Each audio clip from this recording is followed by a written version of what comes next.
Bulletin में सबसे पहले आपको खबर दें, आज़ाद कश्मीर और खैबर पख्तूनख्वा के बालाई इलाकों समेत मुल्क के मुख्तलिफ हिस्सों में बारिशों का सिलसिला जारी है। ज़िला नीलम, मुजफ्फराबाद, जेहलम वैली, बाग, हवेली, पूंछ और सतुंती में वक्फे वक्फे से बादल बरसने का सिलसिला जारी है।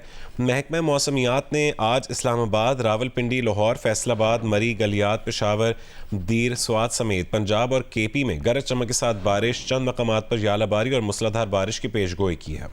तेज बारिश के बायस बालाई खैबर पख्तूनख्वा, मरी, गलियात, कश्मीर और गिलगित बल्तिस्तान में लैंडस्लाइडिंग का खदशा जाहिर कर दिया।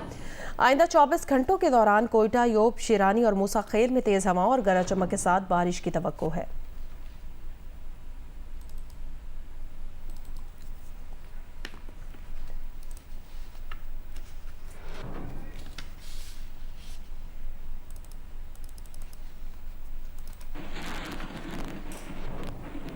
पारा चिनार समेत जिले भर और मुल्हिका मैदानी इलाकों में गुज़श्ता 3 रोज से बारिश और कोहे सफेद पर बर्फबारी का सिलसिला वक्फे वक्फे से जारी है, जिसके बायस कच्चे मकानात गिरने के वाक़यात पेश आ रहे हैं। तफसील बताएंगे जियो न्यूज़ के नुमाइंदे अली अफजल अफजाल।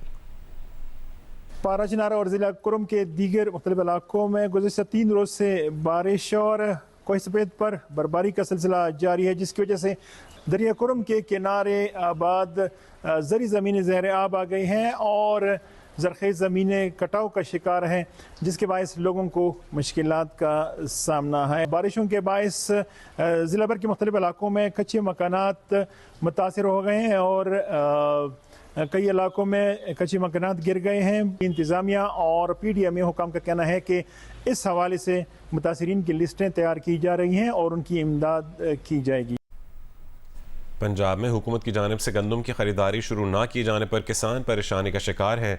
कहीं किसानों ने गंदम ओपन मकामात पर रखकर फरोख्त करना शुरू कर दी है, तो कहीं कटाई के वक्त बारिशों से गंदम का दाना खराब होने पर किसान परेशान है। मजीद बताएंगे मुल्तान से जियो न्यूज़ के नुमाइंदे जौदत नदीम। कमालिया से अपडेट करेंगे अमजद सईद, मुजफ्फरगढ़ से अदनान मुश्तबा और हाफिजाबाद से अपडेट करेंगे जियो न्यूज़ के नुमाइंदे ज़मीर अहमद। जी, मुल्तान और जुनूबी पंजाब में गंदम के काश्तकार जो हैं वो बहुत परेशानी का शिकार हैं। उनका कहना है कि बारिश की वजह से पहले ही गंदम जो है वो बहुत बुरी तरह मुतासर हो रही है। बारिश आ रही है, गंदम खराब हो रही है, रेट बहुत घट है, कोई खरीद भी नहीं रहा। जाट मजदूर बंद का कमा के हाली थी गाली कहना मजदूर कणक का रेट घट है, सागू बारे नहीं आती। किसानों ने ये कहा है कि एक मन गंदम जो है उनकी कॉस्ट जो उसमें लगती है वो तकरीबन 3,300 से ज़ायद है बनती है, जबकि हुकूमत ने जो है अभी तक ख़रीदारी शुरू नहीं की, तो वो प्राइवेट तौर पे गंदम बेचना शुरू करें। जबकि प्राइवेट तौर पे भी अगर गंदम की ख़रीदारी की बात करें तो 2900 रुपये से 3100 रुपये फ़ी मन जो है वो गंदम फ़रोख्त हो रही है। गंदम के काश्तकारों ने महकमा खुराक की जानिब से अभी तक बारदाना और ख़रीदारी के अमल को शुरू ना किए जाने की वजह से गंदम को शहर के अहम खुले मकामात और अहम शाहराहों पर रखकर फ़रोख्त करना शुरू कर दिया है। मंडियों में भी जो गंदम आ रही है उसके ख़रीदार भी ना होने के बराबर है। जिमीदार जेड़े हैं ना उस जिਉਂਦੇ ही मर गए हैं। गौरमेंट ने 3900 रुपए का रेट मुकर्रर करके ते माशाअल्लाह मुड़ के सानू गौरमेंट दे कोई नुमाइंदा सानू दिखाई नहीं दिता। कणक की खरीदारी ये साल की मेहनत है जी, बड़ी मेहनत ना कमाई। साडी खाद दा स्प्रे दा बिजली का बिल कढ़ के ठेके कढ़ के साडे पल्ले की पैण दिया। देखो साडी सोने वर्गी कणक है कि मिट्टियां दे भाव होण डई है। साल जिला मुजफ्फरगढ़ और जिला कोटा 2 में 6,85,000 एकड़ रकबे पर गंदम की फसल काश्त की गई थी। किसान पुर उम्मीद थे कि इस साल उन्हें गंदम का सही रेट मिलेगा। हुकूमत की जानिब से भी बर वक्त ऐलान तो किया गया कि 3900 रुपए फी मन गंदम खरीदारी की जाएगी, लेकिन कहीं भी काश्तकारों को इस रेट पर गंदम खरीदारी उनसे नहीं की जा रही। आम मार्केट की अगर बात की जाए तो आम मार्केट में 3200 से 3500 रुपए फी मन खरीदारी की जा रही है, जिससे काश्तकारों को बहुत ज्यादा नुकसान बर्दाश्त करना पड़ा है। जिला मुजफ्फरगढ़ और जिला कोटा के 80% रकबे पर गंदम की कटाई का अमल मुकम्मल हो चुका है, लेकिन जो खरीदारी मराकिज 17 कायम किए गए थे उन खरीदारी मराकिज में कहीं भी ना तो बाहर दाना फराम किया जा रहा है काश्तकार को और ना ही उनसे गंदम खरीदारी की जा रही है। हाफिजाबाद में गंदम की सरकारी कीमत पर खरीदारी ना किए जाने से ज़िला भर के किसान और काश्तकार सख्त परेशान चले आ रहे हैं। ना तो उन्हें बारदाना दिया जा रहा है और ना ही उनकी गंदम को सरकारी कीमत पर ख़रीदा जा रहा है, जिसकी वजह से यहाँ पर गंदम की कीमत अब 3900 रुपये से गिरकर 3000 रुपये तक आ चुकी है। उबाड़ों में भी गंदम के बारदाना से महरूम किसान सरापा एहतजाज हैं। तफसील बताएंगे मलिक मोहम्मद असलम। जी, जिला घोटकी के तहसील उबाड़ों में गल्ला गोदाम पर जो है वो किसानों का एहतजाज जारी है। इनका मुतालबा है कि इन्हें अभी तक बारदाना नहीं दिया गया, इसकी वजह से किसानों की जो गंदम है वो अभी तक खलियानों में पड़ी है, ख़राब हो रही है और ऊपर से जो है मौसमी हालात भी जो है वो इंतहाई जो है ख़राब बताए गए हैं, जिसकी वजह से फसल को ख़राब होने का खदशा भी है। एक बोरी भी हमें नहीं मिली, इधर चक्कर लगा लगा के हम थक में यकमल दश्ती कभी मिलता भी नहीं है, किसी व्यापारियों को दे रहा है, जो भी है बस सब व्यापारियों को और बाहर बेच रहा है। यहाँ पर जो भी बारदाना आता है सारा कुछ या वो उसको ना काश्तकार को मिलता है ना किसी हारी को मिलता है। काश्तकारों का ये कहना है कि इन्होंने भारी कीमत पर जो है वो खाद खरीद की है, लेकिन अब जब वक्त आया है गंदम फरोख्त करने का, मगर गंदम खरीदने के लिए कोई तैयार नहीं है। वज़ीर आज़म शहबाज शरीफ ने वफाकी हुकूमत को किसानों से गंदम की फौरी खरीदारी का हुक्म दे दिया है। वज़ीर आज़म ने पास्को को गंदम खरीदारी का हदफ बढ़ाने और फौरी खरीदारी यकीनी बनाने के अहकामात जारी किए। वज़ीर आज़म ने वफाकी हुकूमत को गंदम खरीदारी का हदफ 14 लाख से बढ़ाकर 18 लाख मैट्रिक टन कर दिया है।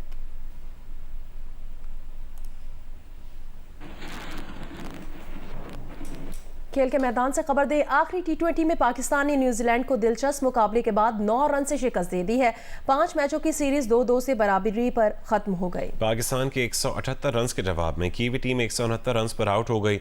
शाहीन आफरीदी के 4 शिकार, मैन ऑफ द मैच और सीरीज के बेहतरीन खिलाड़ी भी करार पाए। लाहौर के कजाफी स्टेडियम में खेले गए मैच में न्यूजीलैंड ने टॉस जीतकर पहले पाकिस्तान को बैटिंग दी। साइम अयूब 8 के मजमुई स्कोर पर पवेलियन पहुंच गए। दूसरी विकेट पर उस्मान खान ने बाबर आजम के साथ 73 रन की शराकत कायम की। उस्मान खान 31 रन बनाकर पवेलियन लौटे। बाबर आजम ने 2 छक्कों और 6 चौकों की मदद से 69 रन की उम्दा इनिंग्स खेली। इफ्तिखार अहमद 6 रन बना सके। फखर जमान ने भी कुछ हाथ दिखाए। 4 चौकों और 1 छक्के की मदद से 43 रन बनाए। शादाब खान 15 और इमाद वसीम 4 रन बनाकर नाकाबिले शिकस्त रहे। पाकिस्तान का स्कोर 5 विकेट पर 178 रन रहा। जवाबी इनिंग्स में कीवी बैटर टॉम बुल्डन 5 के मजमुई स्कोर पर मैदान छोड़ गए। टिम साइफर्ट ने 33 गेंदों पर 52 रन की इनिंग्स 2 छक्कों और 7 चौकों की मदद से खेली। फिर शाहीन आफरीदी और दीगर बॉलर्स ने कीवी बैटर्स को जकड़ लिया। चैपमैन 12, कप्तान माइकल ब्रेसवेल 23 और कोल मैकॉन्ची 1 रन बना सके। जिमी नेशम ने 16 रन बनाए। जैक फॉक्स को शाहीन आफरीदी ने पहली गेंद पर चलता किया। सोडी, बेन सीयर्स और विलियम रॉड के ज्यादा मज़ाहमत न कर सके। जोश क्लार्कसन 38 रन के साथ नाकाबिले शिकस्त रहे। न्यूजीलैंड की टीम 169 रन बनाकर आउट हुई। 5 मैचों की सीरीज 2-2 से बराबरी पर खत्म हुई। दोनों टीमों ने ट्रॉफी शेयर की। सीरीज के मैचेस जियो सुपर से बराह रास्त नशर किए गए। पाकिस्तान क्रिकेट टीम के कप्तान बाबर आजम का कहना है कि सीरीज के नतीजे से वो खुश नहीं, हमें बड़े मार्जिन से सीरीज जीतनी चाहिए थी। मिडिल ऑर्डर बैटिंग और फील्डिंग की जानिब से तशवीश है। गलतियों को दूर करने की कोशिश करेंगे। रोटेशन पॉलिसी जरूर है, लेकिन वो बाहर बैठकर टीम नहीं चला सकते, उन्हें मैदान में रहना ही होगा। सीरीज से पहले हमने प्लान किया था कि हम कहाँ स्टैंड कर रहे हैं। मेन चीज़ हमें क्या कौन सा प्लेयर कहाँ पे हमें फ़ायदा दे सकता है, डिफरेंट सिचुएशन में, प्रेशर टाइम में वो कैसे जो है वो बिहेव कर रहा है, कैसे वो काम है। तो ये चीज़ें हमने नोट की हैं और बिल्कुल थोड़े काफ़ी पॉजिटिव साइन भी हैं। लेकिन हम ये नहीं है कि जहाँ पे हमने गलतियाँ की वो हम उसको छोड़ी नहीं। लेकिन ये जब भी आप ये चीज़ें करते हैं, आप मिस्टेक्स भी करते हैं, तो हम कोशिश करेंगे जितनी ज़्यादा मिस्टेक हमने की हैं उसको जितना जल्दी हम फिलअप करेंगे उतना हमारे लिए अच्छा है, टीम के लिए अच्छा है, क्योंकि वर्ल्ड कप के करीब और मैचेस कम है। Shaheen one of the best bowler है, ही नोज़ कि कम बैक कैसे करना है। बैड डे चलता है, लेकिन जितना वो मेंटली स्ट्रॉन्ग और जितना वो डेडिकेशन से चीज़ें करता है वो सबके सामने है और फाइटर है वो। और जिस तरह उसने कम बैक किया, जिस तरह उसने मेन जो था हमें क्रूशियल टाइम पे विकेटें लेके दी, तो मुझे तो काफ़ी एज अ कप्तान मुझे हमेशा ही जो भी परफॉर्मेंस करता है मुझे खुशी होती है। मेन जो हमारा कंसर्न है वो मिडिल ऑर्डर है। अब मेरे ख्याल से कि ऊपर भी चेंज करते रहेंगे, बिल्कुल ही हमारा माइंड था, लेकिन अनफॉर्चुनेटली रजीज़ जो है वो उसकी इंजरी हो गई। हम फील्डिंग में थोड़ा सा और हम इस चीज़ को जो है वो उस पर हम काम करेंगे। काफ़ी इम्प्रूवमेंट भी है, लेकिन हमें और मज़ीद जो है वो इस चीज़ पे इम्प्रूवमेंट की ज़रूरत है। इसलिए किया क्योंकि आपने सवाल करना था। एज अ कैप्टन बिल्कुल मैं सेटिस्फाई नहीं हूँ, लेकिन हमें ये इसे अच्छे मार्जिन से जीतना चाहिए था। देखें थोड़ा सा हमें मार्जिन देना पड़ेगा क्योंकि कुछ नए लड़के हैं। क्या ये रोटेशन पॉलिसी सिर्फ बाकी खिलाड़ियों के लिए कप्तान पे नहीं है, क्योंकि अभी तक हमारा कोई वाइस कैप्टन भी नहीं है वाइट बॉल में? ये वेट कर रहे हैं कि वाइस कैप्टन आएगा तो फिर कप्तान पे लागू होगी, क्योंकि अभी वर्ल्ड कप से केवल चंद मैचेस ही बाकी हैं। नहीं, आप चाह रहे थे कि मैं भी बैठ जाऊँ? नहीं, आप चाह रहे हैं, मेरे ख्याल से मुझे बैठना चाहिए था। चलें, नेक्स्ट टाइम इस पे मैं गौर करूँगा कि मुझे लोगों को खुश करने की ज़रूरत नहीं है सर। देखें, जो मैं एज अ कैप्टन मुझे जितना बिल्कुल हमने ये बात की थी, लेकिन आपको चीज़ों को लेके चलना है। अगर मैंने अंदर डिफरेंट कॉम्बिनेशन के साथ अगर चलना है तो मुझे अंदर रहना पड़ेगा। ये नहीं कि मैं बैठ के ये चीज़ें नोट करूँ, क्योंकि आगे वर्ल्ड कप के लिए जितना टाइम कम है हम उस हिसाब से चलते हैं। वज़ीर क़ानून आज़म नज़ीर तारड़ ने कहा है कि सोशल मीडिया से मुतालिक कानून साजी पर काम कर रहे हैं। सार्फिन के रवैये पर मज़ीद पॉलिसी गाइडलाइंस मुतारिफ करवाएंगे। वो इज़हार राय के हामी हैं। डिजिटल राइट्स और काबिल एतराज़ मवाद के मामले में जल्द बेहतरी आएगी। लाहौर में आसमा जहांगीर कॉन्फ्रेंस में खिताब करते हुए उन्होंने कहा कि सोशल मीडिया बंदिश का मसला सिर्फ पाकिस्तान में नहीं, अमरीका, कनाडा और ऑस्ट्रेलिया में भी सोशल मीडिया के मसाइल मौजूद हैं। मुस्लिम लीग नून की साबिक इत्तेहादी हुकूमत ने सोशल मीडिया से मुतालिक कमेटी भी बनाई थी, मगर फिर निगरां हुकूमत आ गई जिसकी वजह से काम रुक गया। वफाकी वजीर कानून ने कहा कि मेटा और दीगर सोशल मीडिया प्लेटफॉर्म्स के साथ मुशावरत कर रहे हैं और उनका मौक़िफ़ भी सुन रहे हैं। सोशल मीडिया से मुतालिक पॉलिसी पर दोबारा काम शुरू कर दिया है। Freedom of expression is very close to my heart as well as the government's priorities. But my constitution and many other constitutions in the world also impose certain reasonable limitations. I would not say restrictions on the freedom of expression, and we have been reading out, we have been watching tallies, we have been hearing news is that there are issues erupted regarding the use of social media and the responsibilities of social media platforms. Even the countries like Australia, United States, Canada, even the European countries, many of my excellencies, the ambassadors are here, they also formulated their regulations, how to protect the digital rights and how to protect the people, or how to actually restrict the misuse when it transgresses the limits. The previous government constituted a committee. We have been in consultation with all stakeholders, including the social media platforms, the companies like the Meta, the Google and all others. We have been listening to them, and we formulated a policy which was acceptable to the 90-95% to all stakeholders. But in near future, we'll be having some kind of consensus and introducing certain policy guidelines. वफाकी वजीर बराए तवानाई अवैस लगारी ने कहा कि solar panel पर tax आयद करने पर कोई बातचीत नहीं हुई। हुकूमत पूरी संजीदगी से इस मामले को देख रही है। तमाम स्टेक होल्डर से मुशावरत की जाएगी। 1-2 महीने में पॉलिसी सामने आएगी। अब वो फेज आ गया है जहां वो नेट मीटरिंग का जो हुजम है वो इतना बड़ा माशाल्लाह हो गया है और होता जा रहा है कि उसको रीअसेस करने की जरूरत है। जो लोग इन्वेस्टमेंट कर चुके हुए हैं उनको उस इन्वेस्टमेंट का सही रिटर्न मिले, और जिन्होंने आइंदा करनी है उनको पता हो कि कितनी इन्वेस्टमेंट के ऊपर क्या उनको उसके जो रिटर्न मिलेगा। बड़े रिस्पॉन्सिबल तरीके से हम अपनी पॉलिसी बनाएंगे और ये अगले 1 से 2 महीने के अंदर अनफोल्ड होगी। इस वक्त जो खबरें कल आई हैं कि फी किलोवाट इतना ज़्यादा खर्चा पड़ जाएगा, उसके ऊपर कोई अभी तक बातचीत नहीं हुई, और आहिस्ता आहिस्ता होगा और हम सही तरीके से स्टेक होल्डर्स को मिलकर इंशाल्लाह बात करेंगे। आगे बढ़ते हैं। वज़ीर आज़म शहबाज शरीफ से मुशीर शाही दरबार और general secretary Saudi Pakistan supreme coordination council Mohammed bin Maziyad की सरबराही में वफ़द ने मुलाकात की है। मुलाकात में दोनों अतराफ से मुआशरी ताल्लुकात को मज़ीद फ़रोग़ देने के हवाले से गैर मामूली गर्मजोशी का इजहार किया गया। सऊदी वज़ीर ख़ारजा के वफ़द के हमरा पाकिस्तान के दौरे के दौरान पाकिस्तान में सऊदी सरमायाकारी पर हुई पेशरफ्त का जायज़ा लिया गया। सऊदी वफ़द ने पाकिस्तान में सऊदी सरमायाकारी के हवाले से सऊदी हुकूमत और कंपनियों की तरफ से गहरी दिलचस्पी का इजहार किया। मोहम्मद बिन मज़ियाद ने कहा कि सऊदी वज़ीर ख़ारजा के पाकिस्तान के दौरे के बाद पाकिस्तान में सऊदी अरब की सरमायाकारी की जानिब से तरजीही बुनियादों पर काम शुरू कर दिया गया है। जंगी बुनियादों पर पाकिस्तान में सरमायाकारी पर काम शुरू कर दिया है, जिसमें सरकारी और निजी सेक्टर्स दोनों की सरमायाकारी शामिल है। मुलाकात में वज़ीर आज़म को सऊदी हुकूमत के इस्लाहात के एजेंडे पर तफसीली ब्रीफिंग दी गई। वज़ीर आज़म ने कहा, हम पाकिस्तान की गवर्नेंस स्ट्रक्चर को जदीद खतूत पर इस्तेवार करने के हवाले से सऊदी हुकूमत की कामयाब इस्लाहाती पॉलिसी के तजर्बे से मुस्तफ़ीद होना चाहते हैं। सऊदी वफ़द के दौरे पाकिस्तान के दौरान हुई पेशरफ्त पर बर्क रफ्तारी से आगे बढ़ रहे हैं।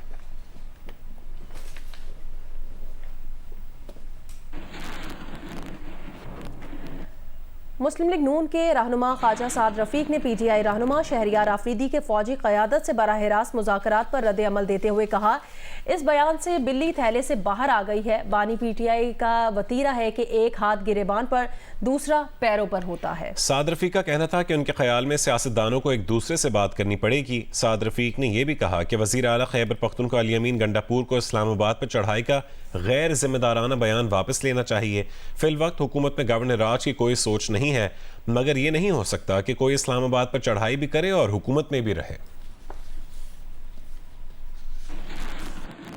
PTI के एक लीडर ने कहा है कि वो फौजी की आदत से बराह रास्त मुलाकात करना चाहते, उनकी मर्जी है, लेकिन मैं ये समझता हूँ आज या कल या परसों जो सियासतदान है उसको एक दूसरे से बात करनी पड़ेगी। लेकिन ये बिल्ली नहीं बल्कि बिल्ला थैले से बाहर आ गया। ये इमरान खान साहब का पुराना काम है, एक हाथ पे गिरेबान पे दूसरा हाथ पाँव पे। ये पहली बार नहीं हुआ। एक तरफ तरले करते हैं कि मेरे नाम मुक जाओ और बाहर नारे लगाते हैं कि मैं आज़ादी का लंबरदार हूँ। इतना अंदाज़ा मुझे है कि अगर कोई इस्लामाबाद पे कब्ज़े की या चढ़ाई की कोशिश करेगा और वो चाहेगा कि वो हुकूमत भी करे, तो ये दोनों काम इकट्ठे नहीं चल सकेंगे। तो PMLN की और पीपल्स पार्टी की और जो इत्तेहादियों की हुकूमत है, मैं नहीं समझता कि वो किसी सूबे में गवर्नर राज लगाना चाहते हैं, ऐसी कोई सोच नहीं है। लेकिन अगर चढ़ाई की बातें करेंगे और अगर आप चढ़ाई की तरफ चलेंगे तो हालात ख़राब ही होंगे। रहनुमा पाकिस्तान पीपल्स पार्टी फैसल करीम कुंडी ने शहरियार आफरीदी के बयान पर रद्दमल देते हुए कहा कि PTI हाजिर सर्विस फौजी क़यादत के पांव पड़ती है और रिटायर्ड क़यादत का गिरबान पकड़ती है। उन्होंने कहा, अगर PTI एक सियासी जमात है तो सियासतदानों से बात करे। इस्लामाबाद में न्यूज़ कॉन्फ्रेंस के दौरान फैसल करीम कुंडी ने कहा, अगर वज़ीर आला खैबर पख्तूनख्वा ने इस्लामाबाद पर चढ़ाई की तो फिर उनकी वापसी वफाकी हुकूमत की मर्जी से होगी। प्रॉब्लम PTI का ये है सबसे बड़ा कि वो हाजिर सर्विस के पाँव पड़ना चाहते हैं और रिटायर्ड को जो है वो गिरबान पकड़ना चाहते हैं, उनके जो है उनको गालियाँ गलोच। और जो हाजिर सर्विस आता है कहता है हमें मौका दे कि हम आपके घुटने पकड़ें, पाँव पकड़ें। हम कहते हैं कि आप आएँ, अगर आप अपने आप को सियासी जमात समझते हैं, अगर आप समझते हैं कि आप सियासी जमात हैं, तो आपको सियासतदानों से बात करनी पड़ेगी। आप इस्लामाबाद पे चढ़ाई करने का आपका माजी का तजर्बा तो हमें देख लिया कि एक शहद की बोतल पे आप इस्लामाबाद के हाईवे पे दौड़ रहे थे, तो अब तो चढ़ाई करने आ रहे हैं तो फिर पता नहीं मोटरवे पे दौड़ेंगे, क्योंकि हाईवे तो आपके लिए कम पड़ जाएगी। PTI के तर्जुमान रऊफ हसन ने कहा, एस्टैब्लिशमेंट से मुज़ाकरात के लिए PTI ने 1.25 साल से कमेटी बनाई है। इनसे बातचीत के लिए कल भी तैयार थे, आज भी तैयार हैं और आइंदा भी तैयार रहेंगे, मगर इनकी तरफ से अब तक कोई राब्ता नहीं हुआ। जियो न्यूज़ के प्रोग्राम नया पाकिस्तान में उन्होंने कहा कि मुस्लिम लीग नून, पीपल्स पार्टी और MQM ने हमारा मैंडेट चुराया है, उनसे कोई बातचीत नहीं होगी। हुकूमती जमातें मुज़ाकरात में संजीदा हैं तो पहले हमारा मैंडेट वापस करें।